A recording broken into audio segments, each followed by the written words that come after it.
Representante dos Estados Unidos para o Comércio, Jamieson Greer, afirmou hoje que as tarifas de 50% aplicadas aos produtos brasileiros se devem, em grande parte, ao que ele chamou de preocupações com o Estado de Direito no país.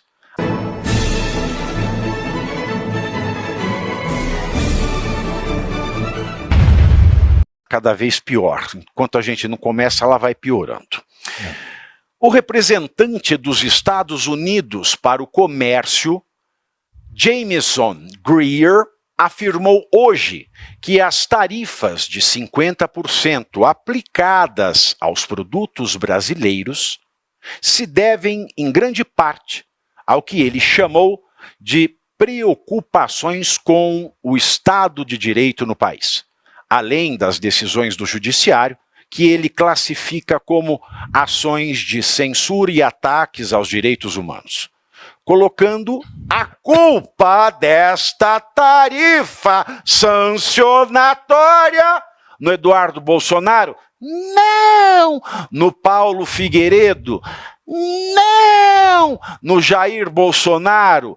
Não! Na Gleisi Hoffmann? Não! A culpa é do Momô. Do Momô. Ele não falou o nome do Moraes, ele falou de um juiz brasileiro. Na entrevista, na coletiva de imprensa, Greer estava acompanhado de Scott Bessent, que é secretário do Tesouro norte-americano, que corroborou com a fala. Vale lembrar que essa declaração acontece na véspera da reunião marcada entre o ministro brasileiro das Relações Exteriores, Mauro Vieira, o secretário de Estado americano, Marco Rubio, e o próprio Greer. Vamos ouvir. The question is about Brazil, the 50% tariffs on Brazil. Can you explain why they are being hit with 50% tariffs and why it falls under the umbrella of the International Emergency Economic Powers Act?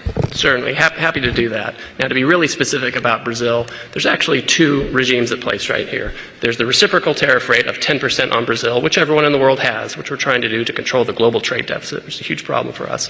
Then on top of that, there's a 40% tariff on Brazil, and that's under a separate emergency, and this is related to extreme concerns with rule of law, censorship, and human rights in Brazil, where a Brazilian judge has taken it upon himself to order U.S. companies to censor themselves, given them secret orders to manage the flow of information, rule of law with respect to political opponents in Brazil. And so when the... And the unlawful detention of U.S. citizens who were in Brazil. Correct. Now, the Treasury Department has often used AIPA, which is the shorthand for the law you're talking about, to impose sanctions, which will cut off countries or companies or persons entirely from the U.S. financial system and cut off trade entirely. If the president can cut off trade entirely, he can certainly impose a tariff, which is a lesser measure than a full sanction.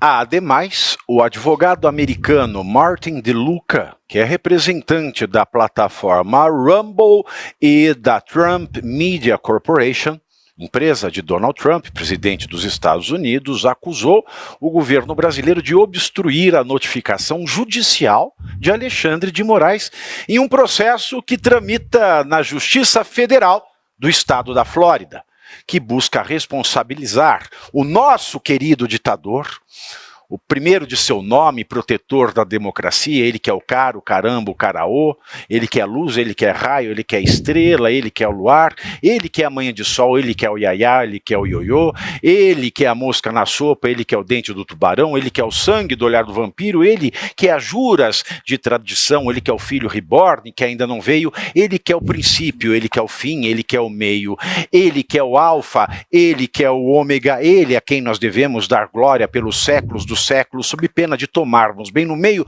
dos nossos séculos, o nosso ditador Alexandre de Moraes, por decisões consideradas abusivas e contrárias à liberdade de expressão. A denúncia foi feita ontem, depois de o Superior Tribunal de Justiça, o STJ, manter sob sigilo o pedido de citação encaminhado pelos Estados Unidos.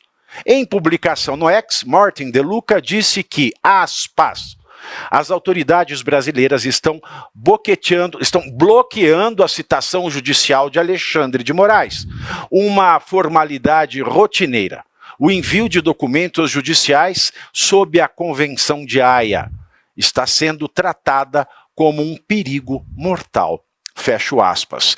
O advogado argumenta que o Brasil está descumprindo suas obrigações internacionais previstas na Convenção de Haia, já que o tratado estabelece que pedidos de citação de outro país devem ser executados de maneira célere, sem interferência política. Sabe o que deveria fazer, Segré?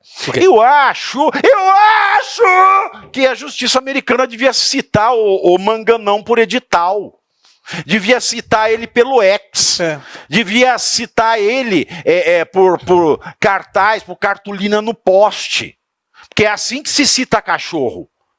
Como é que você cita cachorro? Perdido. Você põe lá a cara do cachorro no poste. Devia citar o Alexandre de Moraes pelo poste, já que ele faz todas essas traquinagens aqui no Brasil. Então veja bem, de um lado nós temos o secretário do Tesouro norte-americano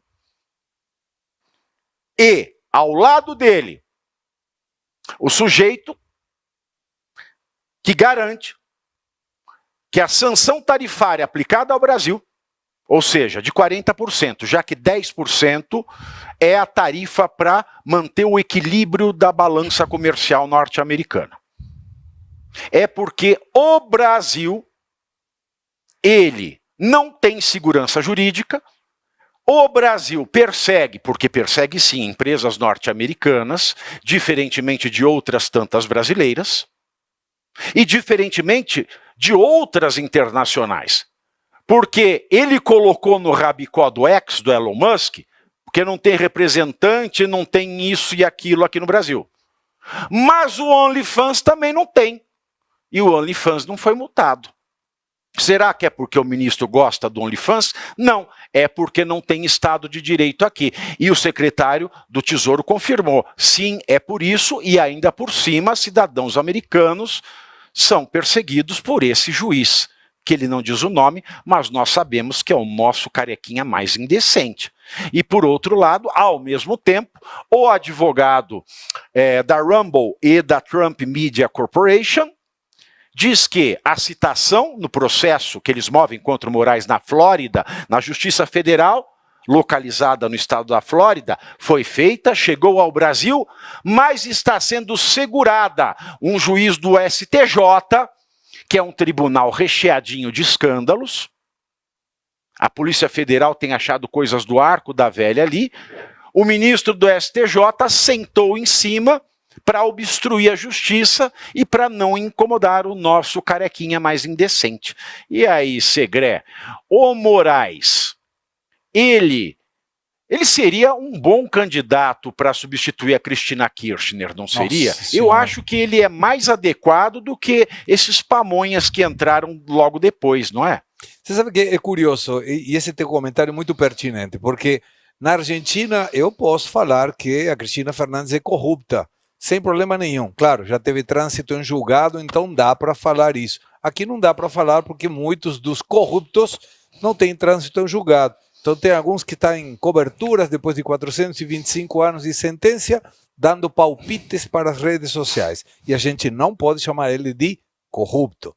Agora, essa menção é muito interessante porque, paralelamente a esta reunião do Marco Rubio com o Mauro Vieira, são secretários de Estado, chanceler brasileiro. Teve outra reunião ontem de Milei com Trump, o que mostra qual é a prioridade do Trump em função das relações internacionais. Aliás, o Milei fez um show de rock, não fez, o Segré, na semana passada, retrasada? Apresentando um Super livro dele. show. Ele cantava melhor. Você canta melhor que o Milei. Vamos lá. Não diga isso, professor, não diga isso. Mas canta mesmo. Agora, olha que curioso. Quando a gente vai nas questões comerciais, vamos tentar passar para a audiência a proporção. Se você juntar todo o PBI de todos os países que compõem a África, são iguais ao PBI, ao PIB da França.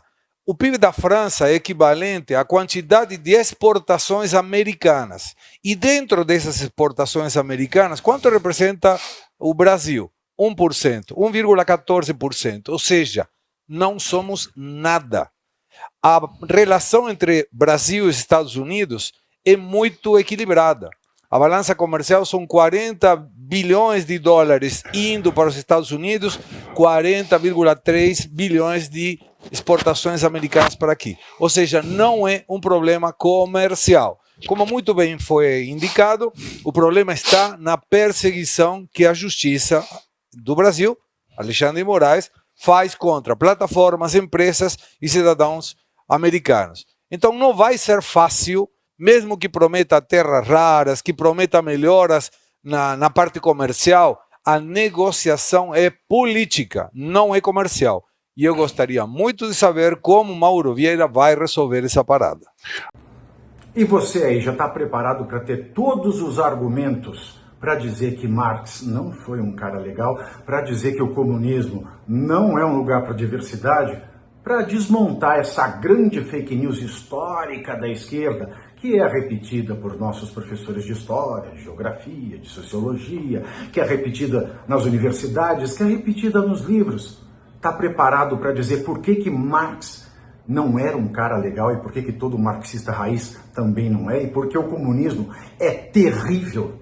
Você já leu nos Anais de Marx? Pois é, aqui nesse livro você vai encontrar tudo o que você precisa saber para responder aquele sabichão que diz que Marx é um cara legal, pois não é. Leia agora, nos Anais de Marx, a trolha do comunismo transviado para encaçapar idiotes. À venda em todas as livrarias do Brasil, pelo site ou nas lojas físicas. Não deixe de ler.